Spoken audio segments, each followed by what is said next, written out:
विधानसभा निवडणुकीमध्ये महाविकास आघाडी अनेक ठिकाणी वर्धा पॅटर्न राबवण्याची शक्यता आहे। 3 पक्ष एकत्रित असताना मतदारसंघांची देवाणघेवाण होईलच आणि सोबतच उमेदवारांचं मेरिटही महत्त्वाचं ठरेल, असं राष्ट्रवादी काँग्रेस शरदचंद्र पवार गटाचे प्रदेश सरचिटणीस शेखर सावरबांधे म्हणाले आहेत। तर मवियाचा हा वर्धा पॅटर्न नेमका कसा असेल एकदा आपण पाहूया। लोकसभा निवडणुकीत वर्धा पॅटर्न राबवलेला होता, तर हा वर्धा पॅटर्न नेमका काय आहे पाहूया।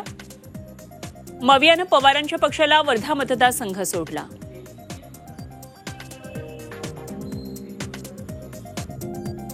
शरद पवारांकडे सक्षम उमेदवार नव्हता। पवारांनी ऐनवेळी अमर काळे यांना पक्षात प्रवेश दिला। अमर काळेंना उमेदवारी देऊन वर्धा मतदारसंघ जिंकला।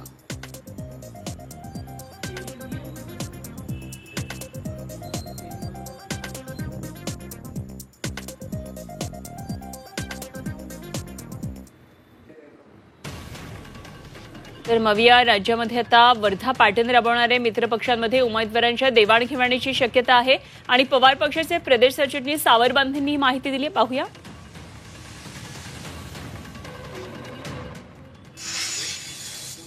वर्धा पॅटर्नची प्रचंड अशी चर्चा आहे। पूर्व नागपूरमध्ये बघायला गेल्यास मतदारसंघात काँग्रेसकडे अजूनही मजबूत फेसच्या शोधात आहे, चेहऱ्याच्या शोधात आहे।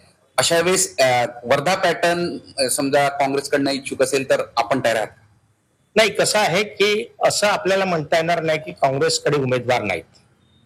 काँग्रेसकडे अनेक चांगले उमेदवार आहेत, परंतु कसं आहे, हे नेते ठरवतील की साधारणतः उद्या सीट ती समजा काँग्रेस पार्टीकडे राहिली तर काँग्रेस पार्टीमध्ये कोण उमेदवार द्यायचं जेणेकरून 100% आपल्याला निवडून येण्याची खात्री राहील, हे ठरवत असताना तिन्ही नेते साधारणतः उमेदवारांचे मेरिट्स पाहून ठरवतील असं मला वाटतं।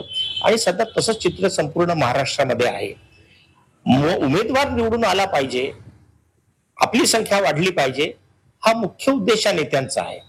सरकार आपलं आलं पाहिजे आणि त्यासाठी उमेदवारांची कुठे जर देवाणघेवाण करता येत असेल तर ती निश्चितपणे संपूर्ण महाराष्ट्रामध्ये वेगवेगळ्या मतदारसंघात होण्याची शक्यता आपल्याला नाकारता येत नाही। उमेदवार निवडून आला पाहिजे, आपली संख्या वाढली पाहिजे, हा मुख्य उद्देश नेत्यांचा आहे। सरकार आपलं आलं पाहिजे आणि त्यासाठी उमेदवारांची कुठे जर देवाणघेवाण करता येत असेल तर ती निश्चितपणे संपूर्ण महाराष्ट्रामध्ये वेगवेगळ्या मतदारसंघात होण्याची शक्यता आपल्याला नाकारता येत नाही।